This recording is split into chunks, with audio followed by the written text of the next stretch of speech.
Oh my goodness. I think we're live. We are live and we got some Oh my God. holy rocks burning here. It's Copal. Copal. Let's start this up.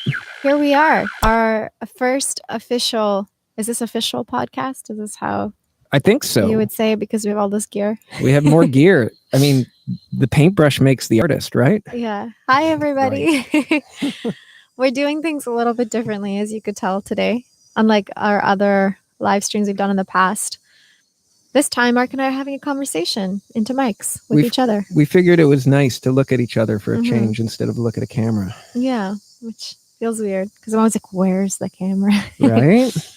But this is the new setup for the Boho frequency. Yes. Thankfully to our mothers, they were able to bring some beautiful gear into Costa Rica for us. They muled it over the border. So we could do things a little bit more fun. Right. And so today we thought to commemorate the 2 million subscriber mark. Yes. That we would shake things up and we would ask each other questions about the journey to 2 million. Yeah. So first of all, thank you to everybody that has subscribed, that has been on this journey with us. I mean, wow, 2 million. It's crazy. Like, how does it feel? Like, it's just a number really, but it's weird because we talk about this a lot, right? Like we say that it feels after a while that it's just some digital number. But then when we receive the energy from mass amounts of people, or just one email, one individual email that just like shares their journey through our journey, it's amazing. And then you think, like, I don't know if it's possible in this day of social media to wrap your head properly around all this stuff. No, it just kind of comes and goes and it's all moving so fast. But I think it's important when things like that happen. Like it's a nice little milestone, in our journey. And that's why we kind of wanted to do this podcast in this fashion today, because it's important and it's special to us, and it's really beautiful to have everybody join in. And I know you guys are writing some comments there. Mark will be manning it because he's got the laptop. Yeah. So, but to add to what you're saying there, I think it's important. We're moving so fast in this digital age, and you and I in our life, like, we're constantly working, we're constantly planning, we're constantly dealing with everything now. And so and I encourage anyone that ever has an opportunity to take that breath and think about the path that brought you here. And that's what this is for us today. Reflect and learn from it. Process it all. Especially like if you process something from 5 years ago, like we might today, it's going to feel incredibly, I believe, different now than it even did 2 years ago. Because it always, your perceptions and your experiences always change the way that you feel about what you've been through. Exactly. Yeah. So let's get through a couple of things first, and then let's jump right in. Yeah, let's get into the questions. But yeah, there's a couple little things we wanted to get off our chest before we get into all the fun stuff.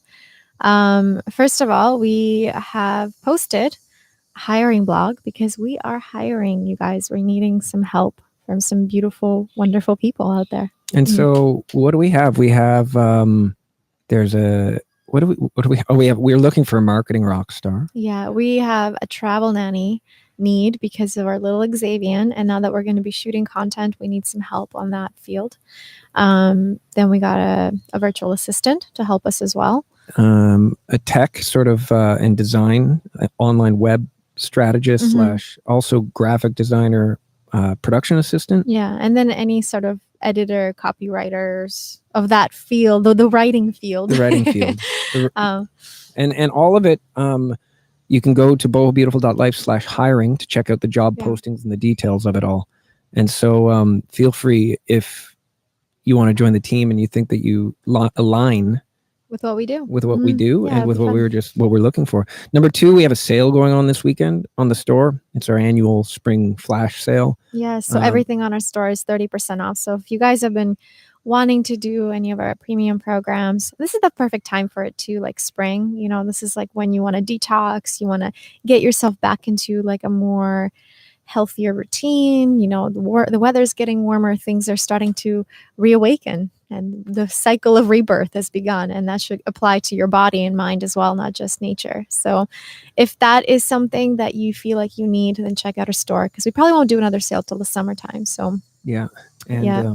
yeah, it's a great time to actually to just dig in. Yeah. To clean yourself up. Spring is a beautiful time to reflect. Yeah. I mean, any time is really. I know. But spring is always kind of like the environment that you're in encourages you to be like, get up and breathe in fresh air and just kind of get yourself back up on that. And so we're here at Love Burger. Yes, as you guys can see, our favorite restaurant. In Oneness, Costa Rica. Yes, and our best friend Fab is like manning the cameras right now. He's doing the switching. He's doing all the little camera work. We've been setting this up for far too long. But I don't know. Hopefully it's worth it. Let us know how you feel about the new setup. Yeah. The new environment.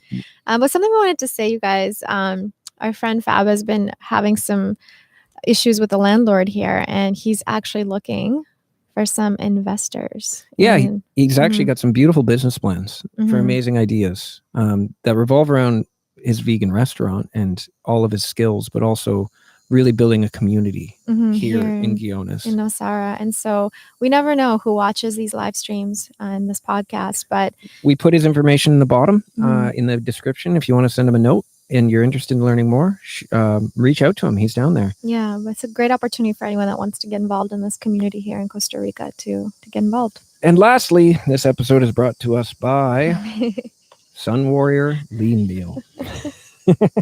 Well, not just Lean Meal, but Sunwarrior as a whole.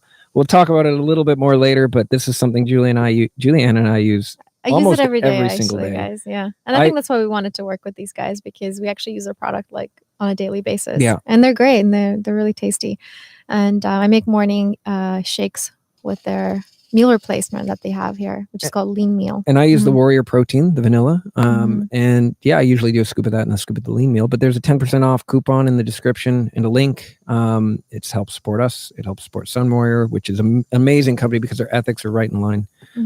It's all plant-based. It's all super high vibrational ingredients. And it's all to feed your body the nourishment to help you reach the higher vibration that you deserve on a day-to-day basis. Yeah. Feel your body right. Right.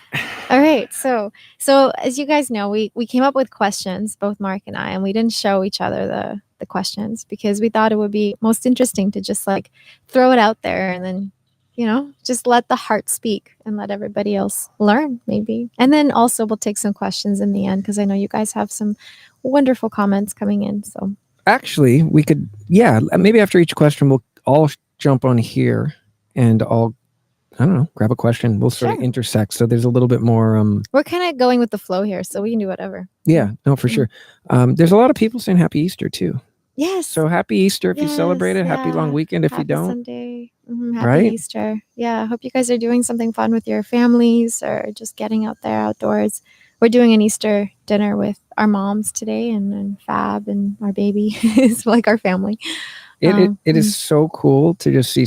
So you can't. So I'm telling you. I'm like to see so many people in here from all over the world, just sharing the love, sharing the positive frequency. Really cool. Thank you, guys. Italy, Canada, Costa Rica, all over the place. It's really cool.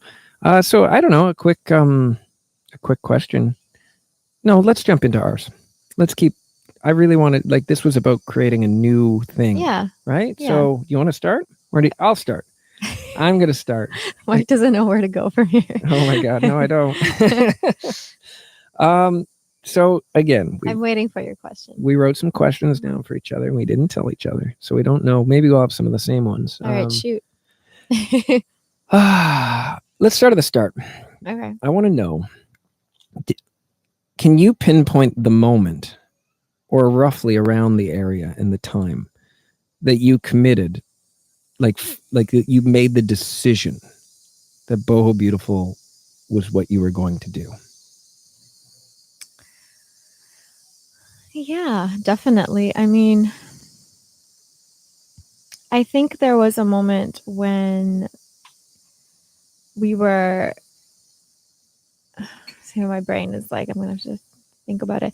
But, when we were living in Toronto and I was working different jobs, right? I was teaching full time, different studios, and I had met that personal business where I was going to people's homes. And then I remember having to take a second job at a bar because we needed to save money so we could travel and continue to create content for Boho Beautiful. That was like at the very beginning. And at that point, we hadn't really committed to No, it. it We were was just like a project. We were like, oh, let's just make videos. But then I remember there was a moment when I was really tired, and I think I worked like a really late shift. I got home at like 5 in the morning Well, from the bar. you used to do these things where you get home. Maybe that's what you're going to say, but you'd be working all night, Mm-hmm. and then I'd usually wait up for you, and I'd be playing video games. Actually, no, at that point, I wasn't playing video games anymore. I gave up video games to edit.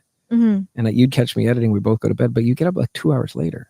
Yeah, so sometimes I would sleep for like 3 hours because I would have to be up at 8 a.m. to be teaching at the studio, a yoga class or Pilates class. And I remember there was a moment when I was driving in the car and I was just so tired, and it was just something clicked, and I was like, it was like a voice in my mind that said, well, if you want to truly make this happen, and this is for Boho Beautiful, and like this dream that we had to be able to do content and videos full time, because that was a dream in that moment, you got to create these sacrifices in your life, and you have to suffer in that way. And that suffering for me in that moment was being tired and sitting in traffic and be like, oh, I wish I could just sleep. I don't want to be going and teaching.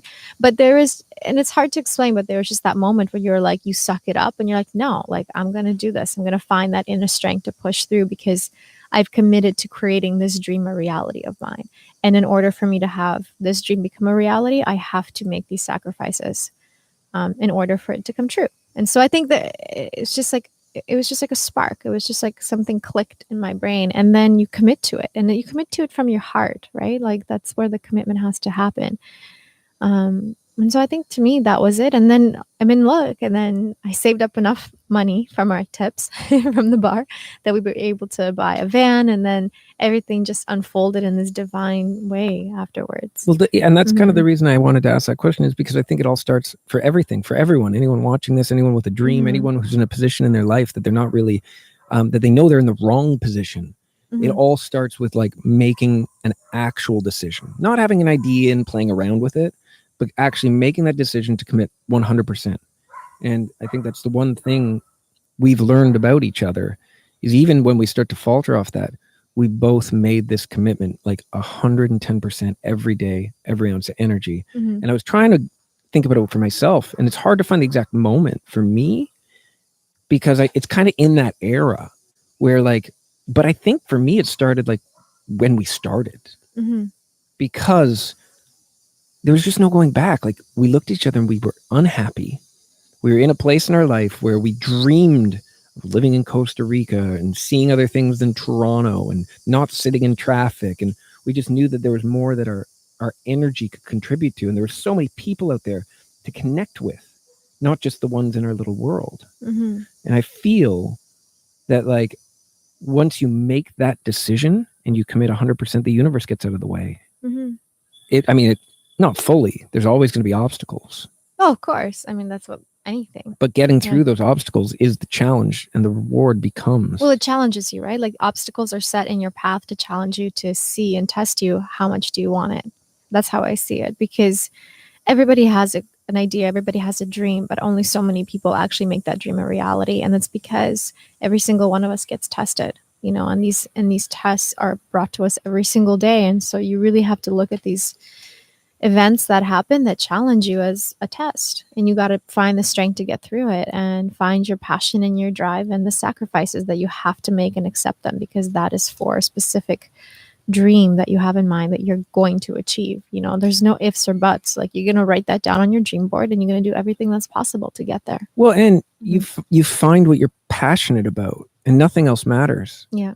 Like I honestly, I just read some sarcastic comment on here that was like, "Oh, it helps you look like a supermodel," but like, what? It has nothing to. And I'm just commenting that because I think this is a great discussion to have. It doesn't. What helps is that you're passionate, and you're committed. If you look at the YouTubers and the kids and the people making billions of dollars off of things that they love or businesses that they believed in, then nothing matters about anything except how committed you are and how passionate you are about it.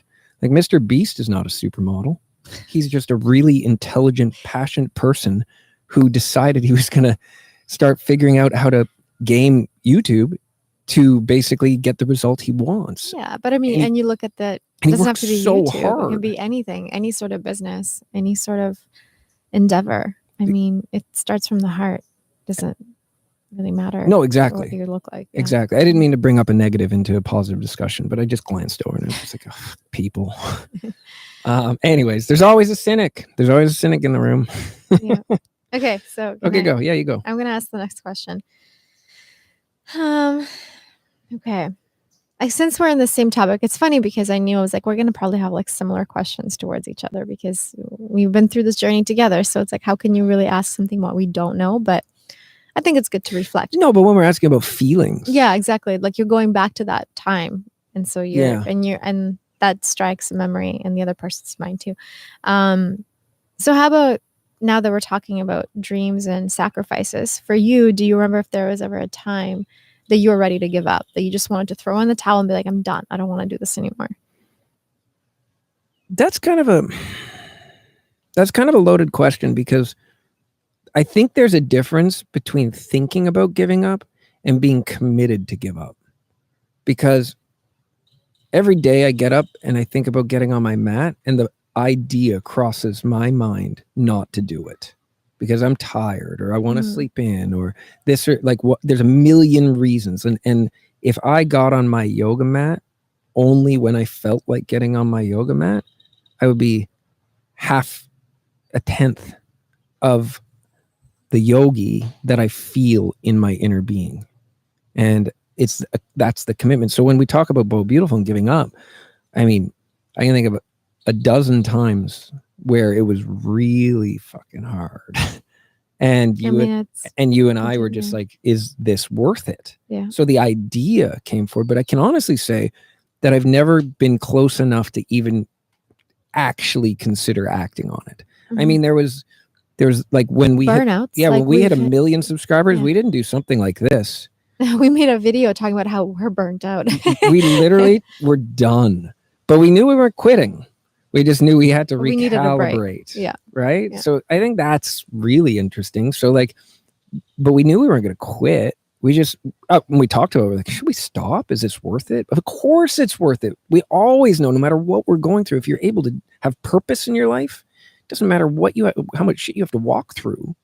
It's worth walking through it to have purpose, to wake up every day and to be like, this is more than me.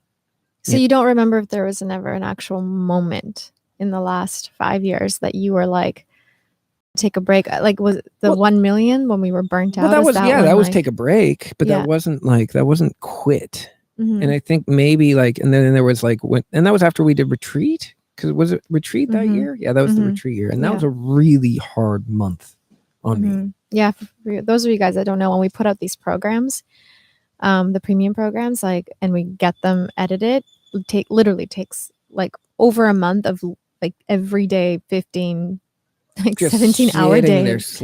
And then there was like we were trying to involve people and then the people kind of like bailed. Yeah. And then it all landed on me again. You for editing. And then you for everything else. Yeah. And so that was a terrible time emotionally for getting through it, for finding the why. But every day we found the why. Right. So it was worth it. And it's probably the one thing I'm most proud of that we've done is retreat because it's just a beautiful offering that when we designed it, we had this vision and we just drove towards it. And knowing that no matter what came, what resistance appeared from concept to release, that we would find our way through it.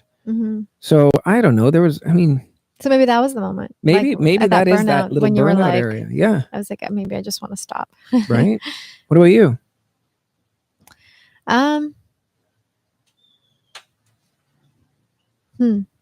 think, if I think about it, it's any time we've had these burnouts for sure. And I think we actually talk about it publicly when we're like, we need a break or we need a moment. And you know, there's times when I've considered when it's gotten too much where I'm like, well, maybe I should just like, wouldn't life be easier to just teach at a studio somewhere and just do like a class a day and that's it? But then I think anytime I've had those thoughts come into my mind, I think those thoughts are birthed from exhaustion, for when you're tired or when you're frustrated or you've been going and going and going and it's just feels like it's a never ending treadmill, because it is, with YouTube and YouTube's a everything we treadmill. do. Yeah, like we never stop. You're never finished. You do one video and then you got the next one and you got the next one, and we love it. I mean, that's what we do. But when you've done it for so many years, sometimes there is a moment when you're like, oh, I just need a break, Yeah. And we have taken a break. We've taken a week or two off at times from when we burn out.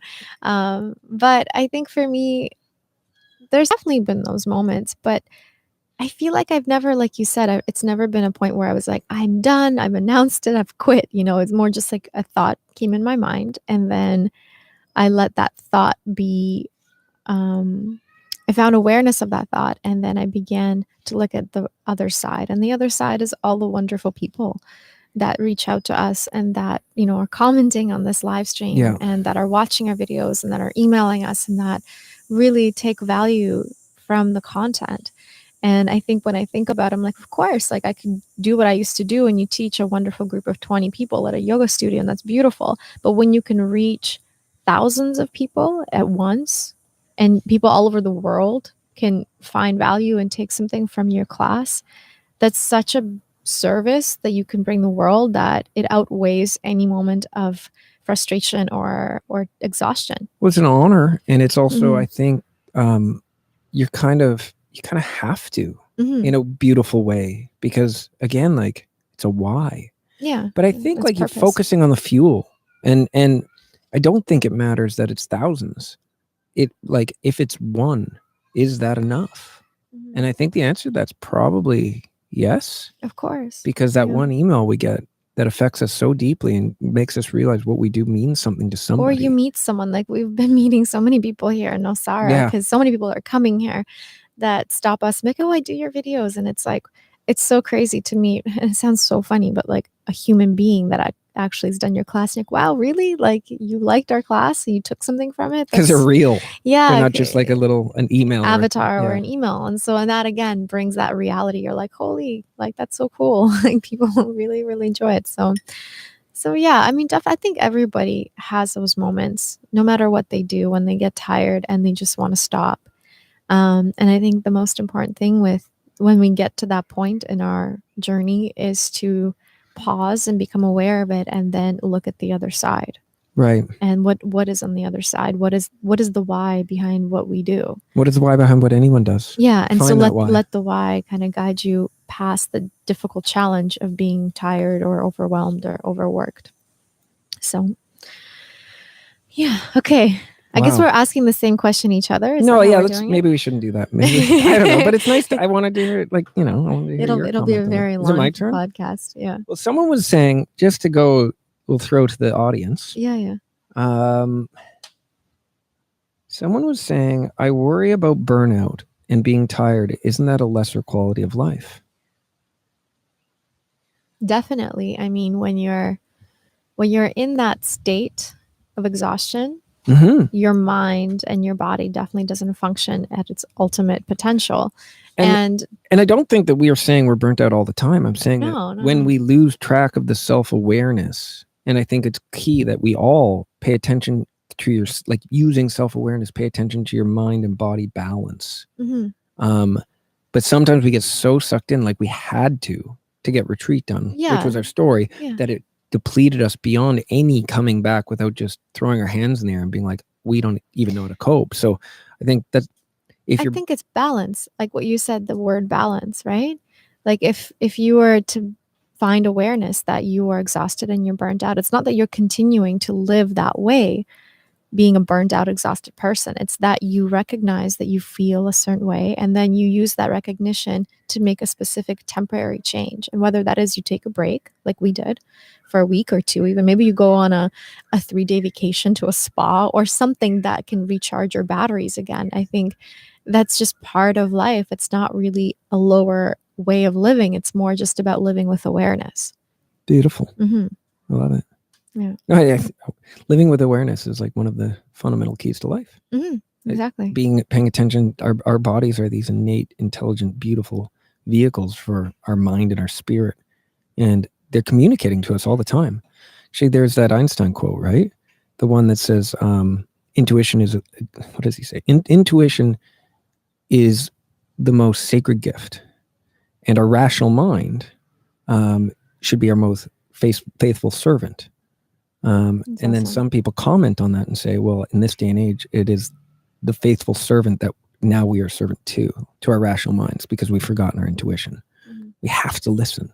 You listen. It says so much. There's so much wisdom being taught to us every day if we just pay attention, if we try to every day to heighten that self-awareness. Yeah. And that actually creates a better life in general, that we're listening to that intuition. We're not just continuing to do something that we're comfortable with and that we're used to, like in this weird routine, following the crowd, listening to your own heart and intuition and allowing that to guide you in your own path, even if that's against the grain, if you're going against the current, Totally. Yeah. Totally. Thank you, Camellia. I can't read from here. I have bad eyes. Venevilea. She did a super chat. She donated some money and didn't actually say, if you want us to ask a question for you because you did a super chat, that's great. That's great. I don't know. There's a super chat going on. I was like, I should acknowledge, but grateful very much to it. Thank you. All right. Is it my turn to ask a question? It is. Is this cool? You guys liking this? I don't know. It's fun for me. I'm enjoying this. Well, that's all that matters. That's true, right? That's what this is supposed to be? Yeah. Okay. I like this one because we're moving on as we go. But there was, just to put this into context, there was a time about 3 or 4 years ago when a YouTuber named PewDiePie caused a lot of controversy online on his YouTube channel. Very risque. It was kind of the beginning of all the woke sort of like backlash, and the cancel culture was really coming into play. And all of the media outlets of America actually lined up and just basically smear campaigned him for making his jokes. PewDiePie, you love him or hate him, he's really funny, but he also pushes the boundaries. But that's comedy. Comedy pushes the boundaries. Anyways, because of PewDiePie, there was an adpocalypse. That's what it's called. So at this point in our lives, we had just left Canada. We'd sold everything we owned. We just left, and we had decided we were going to try our best to live frugally off of what we were earning off the YouTube money. And then we found ourselves, if you remember. Oh, yeah. You're saying that. I'm like, I remember exactly. In Thailand. On an island. On an island in the middle of nowhere. And all of a sudden, the money was gone. It's called the YouTube Adpocalypse. And I want to know. So it's kind of like someone just taking your paycheck and being like slashing it in like to a quarter size. But which is different because we had made this burn your boats commitment to like be boho beautiful from that point on. So we were just like, whatever happens, we're going out there and there's no coming back. So I want to know what you were thinking about during the adpocalypse. During the adpocalypse back then, like what went through your mind? How were you feeling? Just paint the picture looking back now, because I know what we went through. Yeah. But I don't even think we've ever talked about that since. No, it's funny. As you were kind of giving the backstory, I was already having like these flashbacks of exactly where we were. And I remember we were on this little island called Comac, and we just got there. And I think on the ferry is when we found out about how all the ads were slashed and that we were literally not making any money for the next month. And it was for many months. Yeah. And I remember we got on the back of this truck, which was like a taxi at that time in Comac, to find our little place where we were staying. And we had our heavy this is like the memory that I have in my brain right now. We had our heavy backpacks on, or a bunch of strangers. And I remember just sitting there in the corner in the back of a truck in a little tiny island in Thailand, and feeling the fear come in of that idea, like, oh my God, like, what are we going to do? Like, how are we going to survive? Like, we have a little bit to keep going for a few weeks, but we're really depending on this money to come in so we can continue to travel and continue to shoot content. Like, how are we going to do it? Like, I remember all of these different thoughts and like just interfering in my brain, like getting like the fear rising in me. And I remember having to go through so many different scenarios of how to cope with it, which I think what people do when you're faced with a difficult situation, like, well, plan A, plan B, plan C. And I remember one of the plans, and it was really disheartening for me, was thinking like, well, maybe we'll have to go back to Toronto. Oh, no. Yeah. Oh, no. Like, if we can't, we're going to have to go back. I'm going to have to go back and get my job back at the bar and get all my clients back that I just gave away to everybody because I was leaving for good. And, you know, as thinking about that, I remember feeling disappointed. But then also there was a feeling like, well, at least we tried and this is not the end. We'll get back out there again. We're just going to keep working. So I guess to answer your question, it was definitely fear, obviously, but also fear and acceptance of the circumstance, because I truly believe that anything that we're given in life, even in the most difficult situations, it's not given to us without a specific purpose.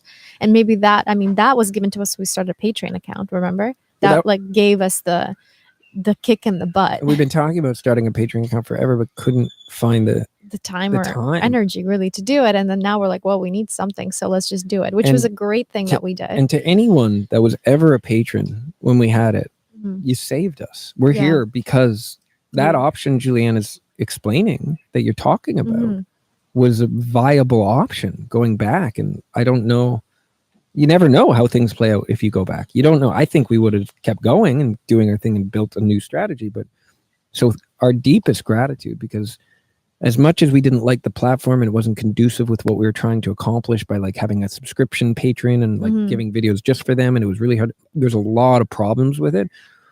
The energy of the people, anyone, even if it was even $1 for a month, whatever it was, you helped us. We're so forever grateful. We're here, like we continued because of you. Yeah, no, exactly. And that's the beautiful thing about this day and age. It's like the digital world, the digital takeover of the usual establishment. Yes, we know I'm not a fan of the regular establishment. I don't like the way things work. I don't like the way things used to work historically. And I think in this day and age, there's so much going on that's so exciting. And it started with things like Patreon, giving the keys to the creator to be the dictates, to allow their audience and the perceived value of their audience to be the conduit to your future, not hoping that you'll get a job on a TV show or that someone will give you like the thing that you create. Maybe you'll get onto a network, or like maybe if you're an artist, that your artist. That like, was like the life 15 years ago. Like I find, you know what I mean? Like you really needed someone to hand you the keys for success. But now I find that like so many platforms and opportunities are out there that anyone can create and anyone can really accomplish their dreams. You don't need to be that one person that gets in the door of the big company or big network. You need no one's approval to do what you love and turn it into a living. And that's the most amazing, beautiful thing, especially now, I think too, with COVID, right? Like the way COVID has affected everybody's lives, like so many people having to turn into the digital, they're working from home, they're doing meetings on Zoom, and like maybe some people even lost their jobs and they're having to find like a different path. At least the positive of it is that the world right now has so many opportunities for you to create a business online, like whether that is Etsy and like making jewelry and selling it. Like we met a couple here in Nosara that make like what are they called? Card games, adult card games on Amazon, and not like adult like XXX, but like couple games, like you know, like Cards of Humanity, like mature, like anyways, But anyway, so they make a living on Amazon doing that kind of stuff. So it's just like, it's so interesting what people can do nowadays, which is very inspiring, I think, for everybody. Is that if you're faced with an obstacle, especially right now in the pandemic and everything we're going through, that has taken your comfort, your security out from under you, look at what else is out there and use that opportunity to maybe create a business that you've always wanted to do and you never had the guts to do it. But right now there's nothing stopping you because you have no other options. It's a wonderful time during a terrible time to be free of some of the mental blockages that hold people back. That we've met so many people here in Nassau. This town is overfilled it's insane. with people who finally decided to follow their dream and come here and figure out, even just to show up and figure it out when they get here. And just to add also, because we were talking about Patreon and that time in Thailand, one of the things that I find that something that I took away from that fear that came on in my mind that time was the idea that you can always go back. Oh, that's beautiful. You know, like we made a commitment and we left and we wanted to do something we wanted to do and we had a dream, and then boom, like that apocalypse happened, and the fear, we're like, well, maybe we have to go back to Toronto and go back to our life again. Even if that happened, I know we would have tried again. And that also gives you the security of like, if you make the decision to go right now, you can always come back to your old life. But time will pass and you may not be able to do what you want to do in the future, meaning that maybe you'll be too old to travel, or maybe you'll have more commitments that develop in your home that not allow you to follow this dream or this idea that you have right now. That's so beautiful. Yeah, actually. I think that was a beautiful moment of realization. It's like, wow, like I'm so happy that we did what we did at that time and didn't allow fear to hold us back, because look, it showed you that we can always go back. But right now, like, would we be able to do what we did? I don't know. Maybe not. Right. Like 5 years later, who knows, right? Moving on. Okay. This is good though. I'm having fun. You want to ask me? Is it my turn or is it your turn? It's my turn. Okay. You want to do that, or do you want to go to the? Let's see if there's any questions. Okay, I'll just see what the most recent ones are. Oh, someone else is coming in. Sarah, Yoga Bee. Hi, Juliana and Mark. I'm coming to do my YTT in June 2021 in Asara. I would love to meet you guys. It would complete my life. Aww. And then she's got crying. Don't cry. The crying emojis. Yoga Bee, I'm sure. Come by Love Burger. This is people like, they know it's funny. Like we ran into people. They're like, we saw you guys come here, so we came to Love Burger. Maybe we'll see you. We're like, yeah, you'll see us. We're here like every day. Yeah. Oh my God. But that's awesome. I wonder if you're doing it at Nexus. Just, I don't know. Nexus is one of the places people do it a lot. But Blue Spirit too. Blue Spirit's a wonderful retreat center. It's a beautiful place. Yeah. Just a shout out to Blue Spirit. If you're looking for a retreat during this time in your life and you want to realign yourself or find some value and spend some time, check out Blue Spirit in Asara. They have a ton of beautiful, beautiful things. They actually have some amazing retreats, like longevity retreats, like healing retreats. Really like powerful. Yoga Bee is going to Nexus. Oh, sweet. Okay. Awesome. That's amazing. How about, this is a weird one. Well, not weird, but it's deep. Tialicious. Did you work on resolving any childhood traumas before becoming parents? What helped you the most? I don't know. Childhood That's trauma. real meta. That's deep.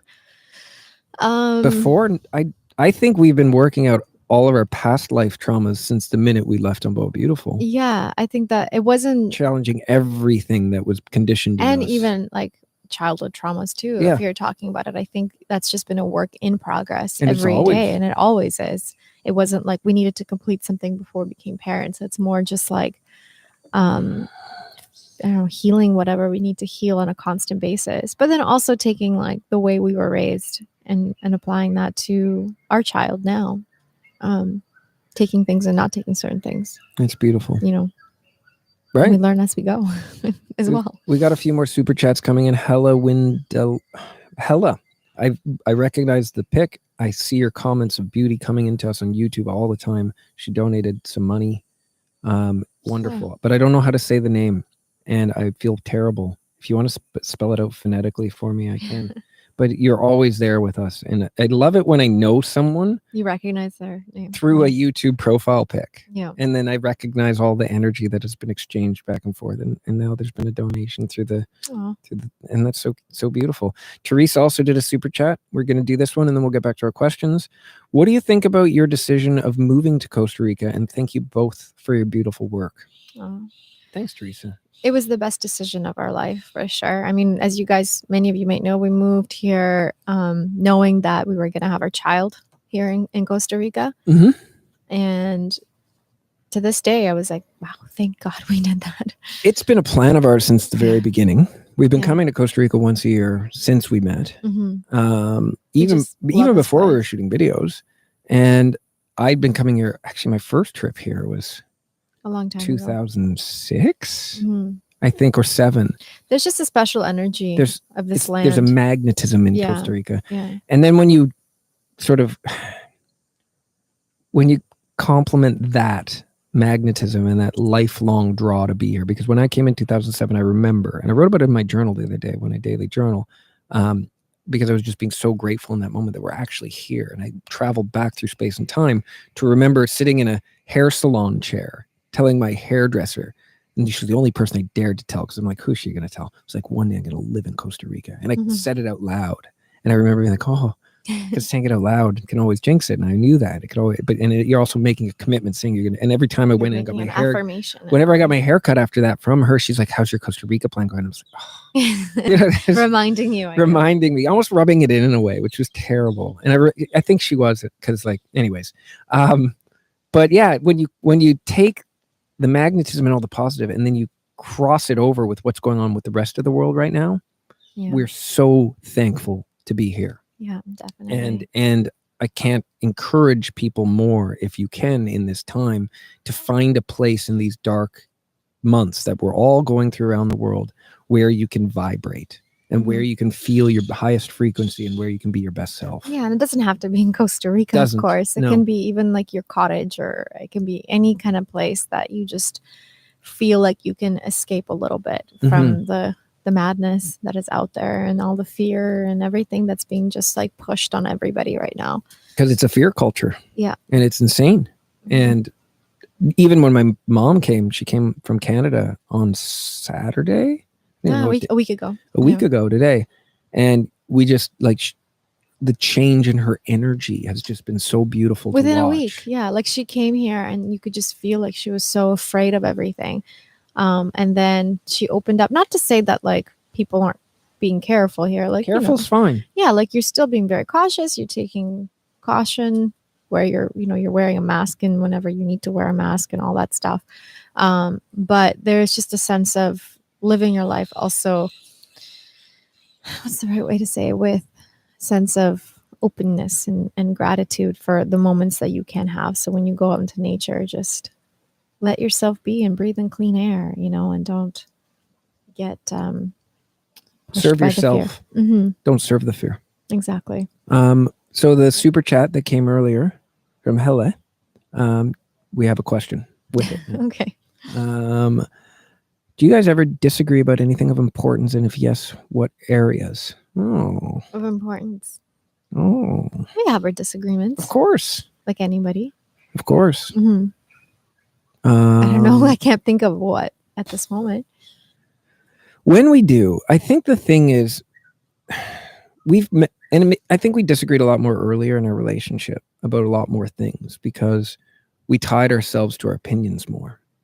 And I think that when you tie yourself, your identity or your ego in a way, and I'm not saying we don't do this at all anymore, but I think that it's a trap that we used to get into, that an argument doesn't actually become about what you're arguing about. It becomes about who's right. About winning.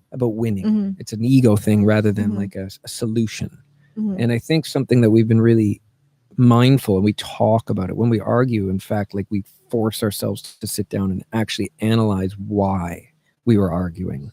And then every time you do that, you tend to argue less and less after, because you quickly start to realize that what you were arguing about, the two positions weren't as important as winning. And then once you can remove the winning out of the equation and truly both look for a way to find the best answer without feeling like someone loses or someone wins, then you find this amicable way of dealing with issues. And I think that's why like we were saying earlier, I went to Mexico to renew my visa, and it's the second time I've been away from Juliana in 10 years. Right? For more than like a day. Yeah. Right? And so people are like, oh my God, how do you do that? And then questions like this come up, like, do you guys ever argue, or how do you? Yeah. But the thing is, I think that we found such like patience in like dealing with our issues in life in front of us and the obstacles that come at us and figuring out how to handle them, that then anything in our world, we just want it to be as pure as can be and as safe and as comfortable, and that so that we can be there for each other. I don't know. And it's I kind of went off on that. No, but it's an interesting thing. I'm reading actually a really beautiful book right now called Oneness by Rasha. It's a really thick book, but it talks a lot about this. And it's about the idea of when we put into situation, which we all get to, of arguments where the ego gets in the way of wanting to win. It doesn't matter anymore what the issue is. You just want to feel right. Like you're saying, you want to win, and that's all comes from the ego. And when we're able to find a deeper awareness to sit with that for a moment, even for like a couple of breaths, so you take a couple of breaths instead of just lashing out and like trying to, win the argument or whatever conversation you're having. When you take a second to just like take a breath, sit in it and connect in the heart, and then have the response come from the heart instead, you're working from the space of oneness. That's what they say in the book too. That's why I really love it. I like that a lot. And the oneness is about seeing the oneness of each other, meaning that we're all one, that whole idea, right? We're all part of the same energy. Like we are all souls in physical forms experiencing a human existence. And when you can relate to that deeper idea, seeing like, well, you're the same as me, you're just going through your own journey, then you can see yourself in others. And when you can see yourself in others, you're able to find more compassion, which then that means through that compassion, you're working from the heart. And when you're working from the heart, then you can fight the ego's urge to always win and to be right. Maybe sometimes that means to take the back seat and be like, okay, if the other person hasn't been able to do it and they're still fighting and pushing, and you can just accept it and be like, okay, let that person win, because in the end, it doesn't matter who wins or not. It's about the energy that you share with that person. What have we argued about? Just because we got to give her something other than just all this like meta spiritual kind of philosophy surrounding it. I don't even know. Like, we went through this whole pregnancy and everyone's like, you're going to argue about birth plans, or you're going to argue about... No, we didn't argue at all about there's that. There's nothing in that era. The whole move here, which was insane. Like, there's nothing around. I'm having a hard time thinking, like, pinpointing an incident or anything like that. I don't even know. I don't actually right now. That's a terrible question to answer. Oh my God. You can ask us another question. I can't think of a moment. I'm sure there has been. Oh my God. Anytime we do any sort of creative projects, I'm sure there's like certain things when the time... We push up against each other. Yeah, always, and when there's like time pressure, and it just creates some kind of friction in whatever. And the friction can be caused in the smallest, weirdest things. Right. You know what I mean? It's not like a specific big blow up. It's like you have the friction and the energy, and then just something rubs the other person the wrong way, and then it creates a fight or something, right? So that's why I can't really think of anything right now specific. But let's go back to our question. Okay. Whose turn is it? I think it's mine. Okay. Yours to ask or yours to answer? Mine to ask. Okay, go.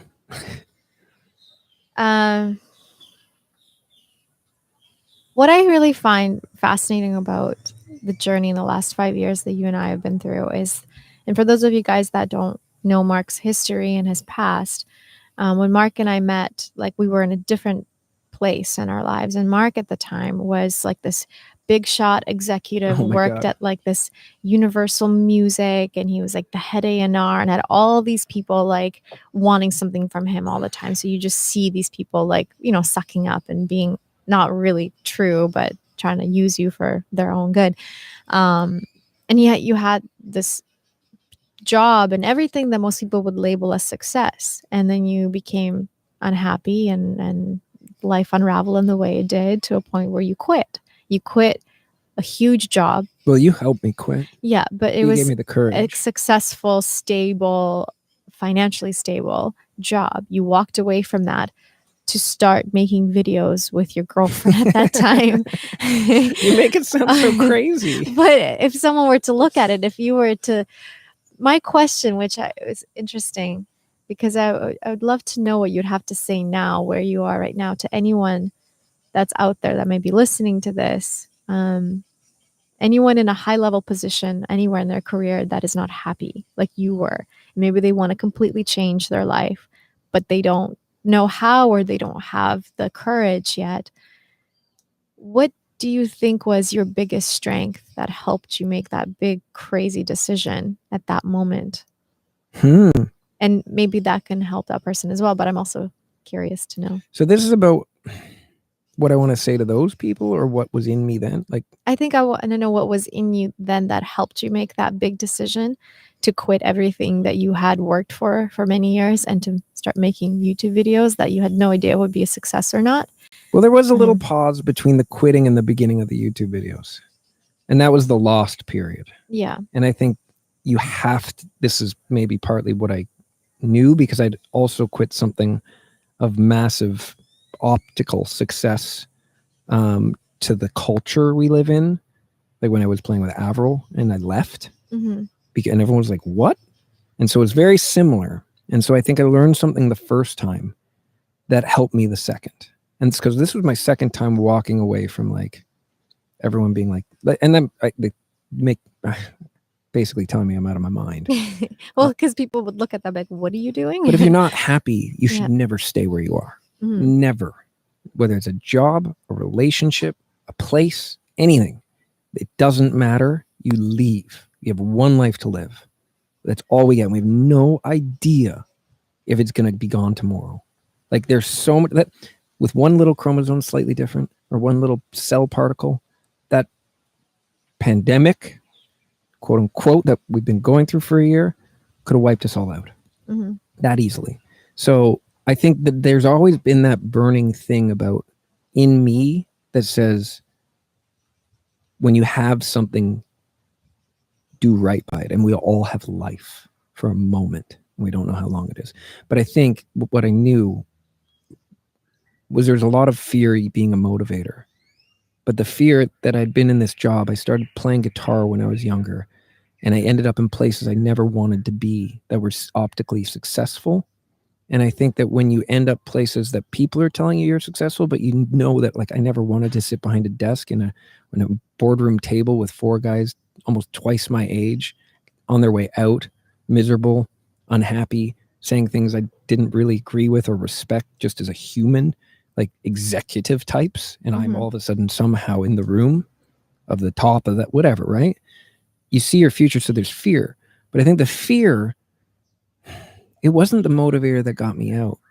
And I wish I could say that I was smart enough on my own, but I give you all the credit because you brought love back into my life in a very dark period of time where I think I was really focused on covering up the fear, doing anything I could, buying things and like drinking too much, like getting into like basically trying to dull that feeling, that intuition. Which most people do. And most people do. Yeah. But that's not the answer. I think the answer is you have to focus on the love and accept that it's okay to be lost, because once you're lost, you can be found again. And I was lost. And then I realized if I left, I'd be even more lost, and that would be okay. And we would figure it out. Even if it meant something simple. Like even if we were here not making YouTube videos and we were just like working in Fab's kitchen. You know, I remember we were considering that one time before we started Boho Beautiful, and I remember reaching out to certain yoga studios in Costa Rica and be like, in Santa Teresa. Yeah, like, are you guys hiring? You and I was teacher? And I was looking at the bars being like, I'll just serve Coronas. Remember? That was during that lost period. Yeah. When we were figuring, and that, I don't know. So what did I don't know, maybe that answered your question and maybe it didn't. All I know is that like if the me then looked at now, it would have been a lot easier, but I could, like, it goes back to the making that decision. We made a decision that there was something better. I made a decision that if you visualize it and you work towards it, even if you're walking into the darkness, it's like that whole thing about like the Knights of the Round Table going to look for the Holy Grail. And where did they choose to go? They had a forest in front of them, and all the knights set out, and they're like, each one of them chose to enter the forest to look. They didn't know where they were looking, the darkest part of the forest, because that which is the most scary, that which is the most intimidating, that usually will bring you exactly what you're looking for. That will bring you your dreams. It's like the dragon analogy. Like the dragon protects the gold. It's the scariest creature that human mind can concept. But behind it, if you can face that and win, will be everything you ever desired. And so, I don't know. I walked into the dark part of the forest. You faced it, for sure. I don't know. But again, not alone. And so I definitely had an advantage. Because when I did the first time with Afro, I was alone. And that was crazy. Yeah. And but you kept doing it. Like most people don't even attempt. Yeah. Right? No, it's true, I guess. And now look how it changed you too. Like from the person that you were back then to like God. Just like the way you are now. I was self-destructing then. Yeah. And now like I wasn't a real person. Like I was literally the shadow of a person like living through other people's perceptions of who I was. Yeah. Now crazy. You're all about optimization. Back then you were about destruction. That's true, right? Yeah. That's really true. Yeah. Okay. Sorry, I went off. No, that's interesting. And that's like the processing part, right? It's like looking back at that time, that life, and seeing like where it got you to here. Yes. It's interesting. What a great time. 2 million brings us all the way back to thinking about all these things. Yeah. Somebody paid for a super chat, but I think we were chatting away. And I see someone pointing it out. So thank you guys for pointing it out to Jeffrey Olden, who said, "What about my super chat?" Well, we should answer also not. No, I know, but if someone pays for a super chat, we're going to do our best. We might miss it. There's no guarantees, but we'll do our best. And if you remind us, that's good. But Jeffrey Olden said, "Where do you guys meet? And does Juliana ever get angry?" The short answer. We met in Vancouver. In a noodle shop. Do I get angry? She was eating with chopsticks, wearing an LA Lakers baseball hat. And I walked in and said, "I see the rest of my life." Sure you did. Vancouver. Yeah, Vancouver, BC. What street was that on? I don't know. I can't remember. Somewhere downtown Vancouver. Downtown. I've lost all my memory of Vancouver. I wonder if that noodle shop's still around. No. We should shoot a video of us meeting for the first time. Hey, that'd be fun. Put it on our other channel. Yeah. Do I get angry? Of course. I'm a human being. I get frustrated and angry. She gets really angry at the Canadian government. Yes. These days. I'm very angry. But she actually gets angry.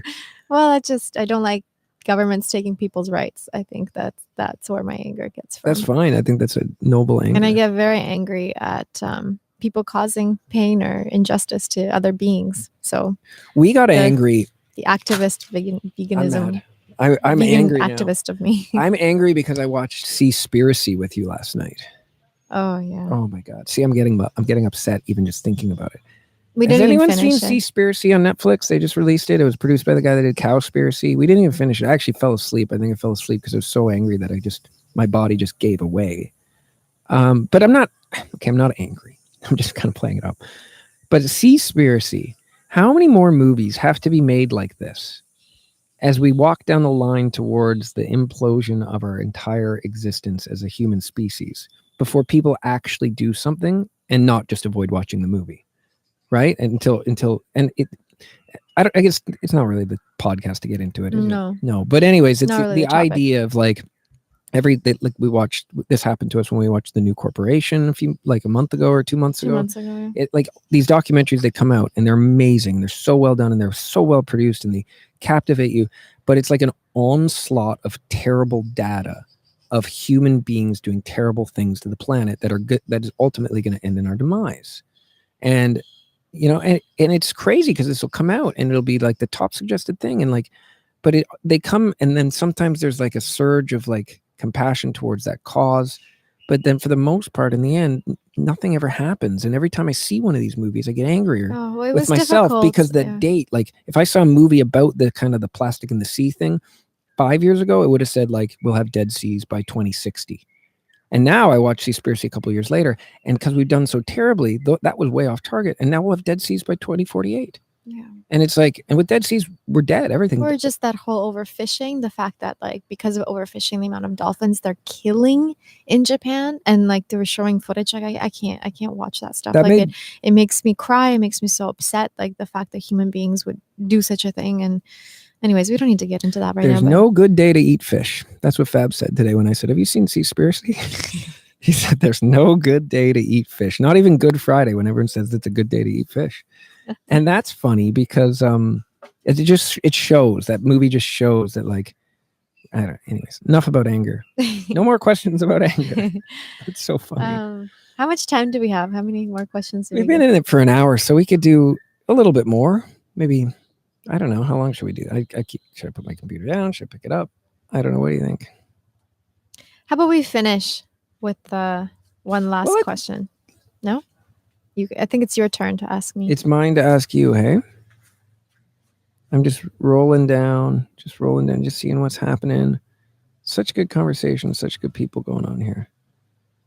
I wish I could see it. Okay. My turn to ask you a question. Yes. Oh my God, I closed the book on the wrong page. Where did I write these? We'll try to do quicker. Okay. Just because we are time restraint, right? Mm-hmm. Under time restraint. The very first video we ever posted. Right? Mm-hmm. We're back at the start. Looking back, we were both terrified. Like juvenilely terrified almost to put ourselves out in the world. I believe we gave each other the courage, but what is it in truth that we were both so afraid of? Well, I think the two things was failing one. I think posting it and it not going anywhere at all. But the fear of failure. We didn't have an expectation, but I guess. But I think you secretly do. Like when secretly, you. No, but not secretly, but in your heart. Anytime you do anything, everybody wants to feel like, oh, like that was appreciated, or that was, it's like when you give someone a gift, you secretly, not secretly maybe, but deep down in your heart, you hope to have a thank you from that person. Like an act of appreciation.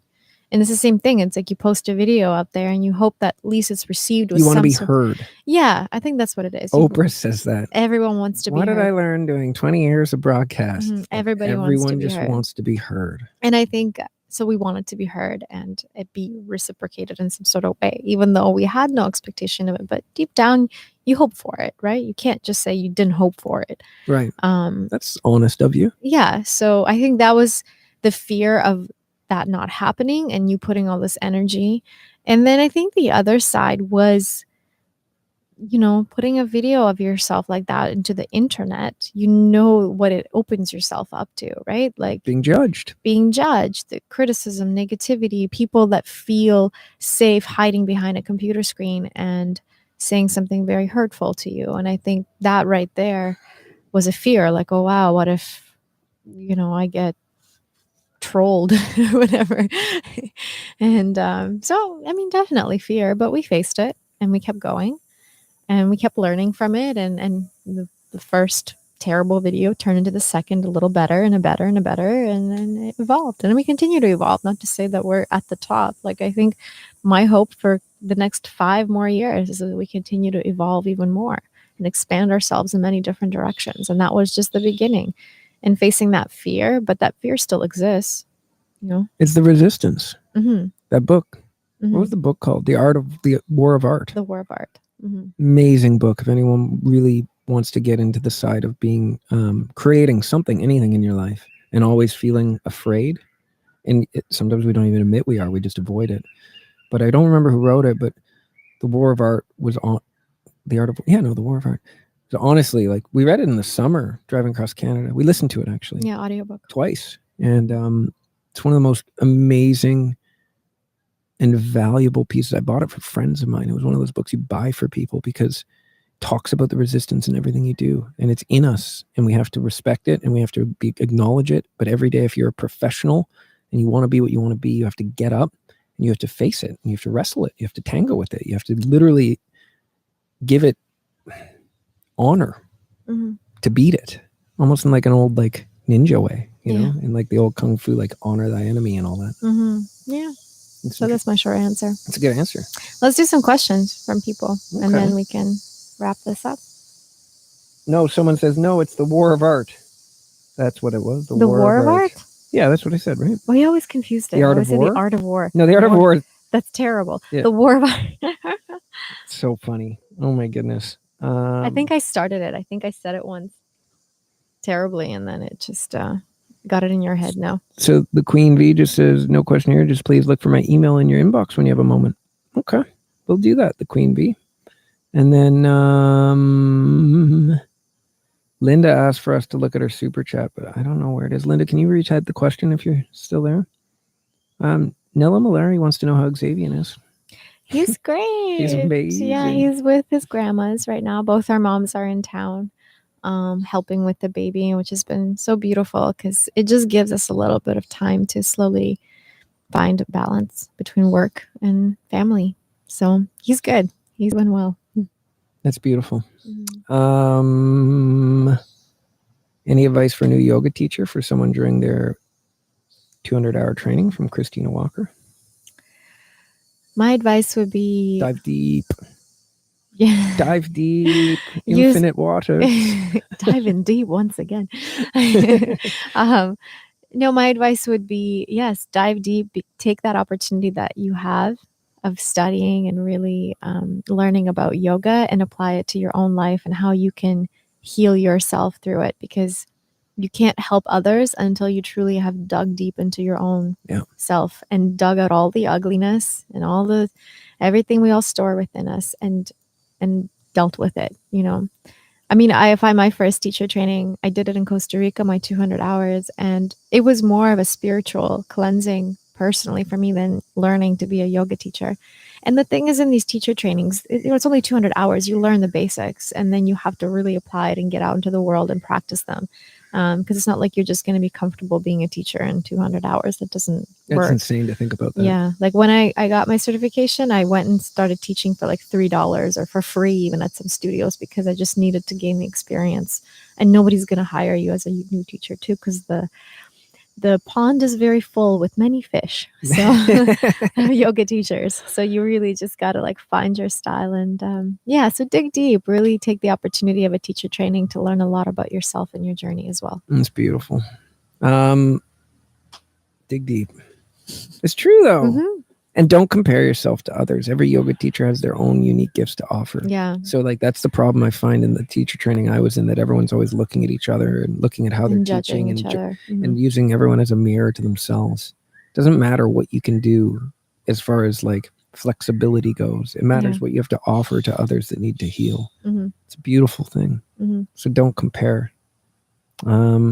Linda's question was actually, what's your biggest inspiration? My biggest inspiration. It's beautiful, actually. What a beautiful question. Simple. I don't know if there's a simple answer for my biggest inspiration. People. I mean, there's many different people that inspire me. Healers that live their purpose and find a way to serve other people. Dig deeper. Like people-wise? No, I don't know. Your biggest inspiration. It's such a massive gap to answer. That's what I mean. Could go anywhere. Yeah. I think if it's for work, it's the people that receive what we have to offer. Mm-hmm. And they inspire us to keep going because they show you that you're doing something like of service to others. It's not just top layer stuff. Yeah. And so that inspires you to keep going and doing and more and more and more. And as you were saying, healers, like other people that are doing that too. Yeah. Well, like teachers, right? Like I have some people that I love, like Ram Dass, it's a huge inspiration in our life. Right. Muji, like, I mean, these are spiritual leaders, spiritual teachers, but the Dalai Lama, huge like they inspire us to be good human beings. Yeah. And I think that's what it is. It's more than just inspire you to be a teacher or yoga, or it's just like they inspire you to live a beautiful life and to serve all in a way. Nature. Xavier. Yes. Love. Yeah. You. Sunrises. Sunsets. Dogs. Dogs are like my biggest inspiration. It took a while to get there. Your gurus. Dogs are your gurus. The silent Buddhas of the world. There's so much to teach. Yes. Oh my God. Yeah. Getting sad thinking about it. I know. All right. I think, where are we at? I think we're rounding things up here. Soon. Mm-hmm. We had a couple fire off questions. Remember we made the extra add-ons together at the end? Most memorable person you've ever crossed paths with? Go. Most memorable person? Go. A man we met on a little island in Mintanani in Borneo, Malaysia. God. And of course you're going to pick that guy. He had no teeth.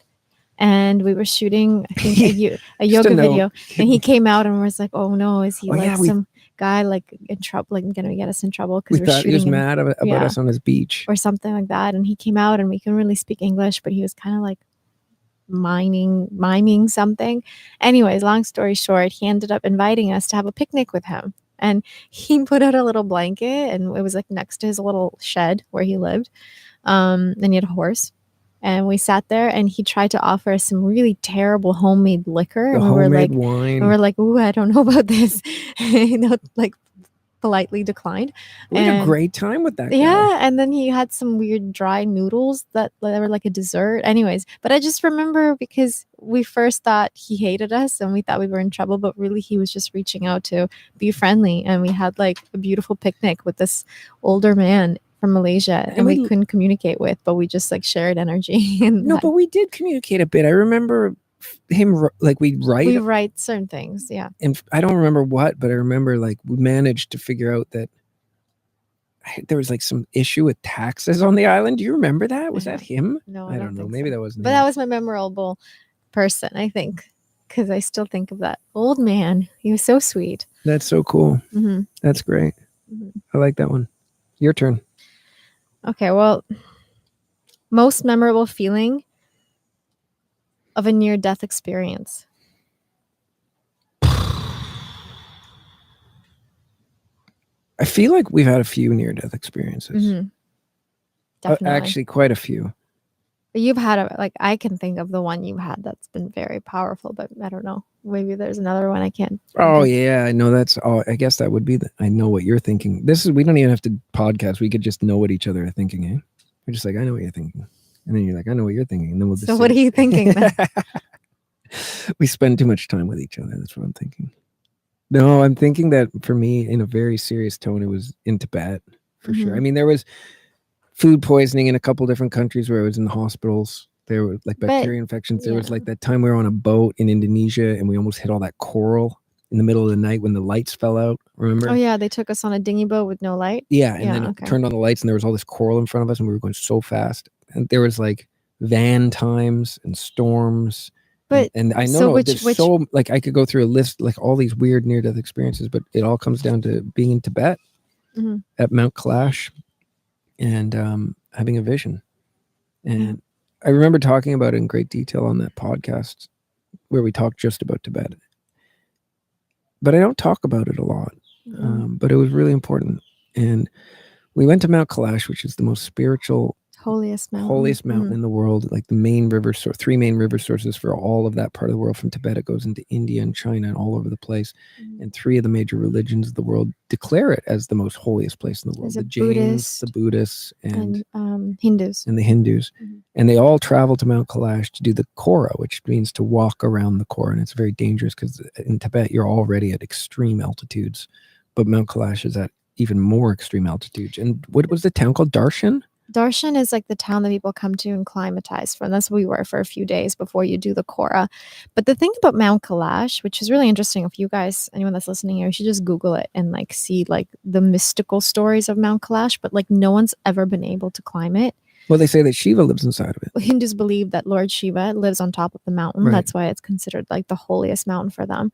But there's also like this weird stories of like radiation or like maybe there's like extraterrestrial life living inside. Like there's all these different stories.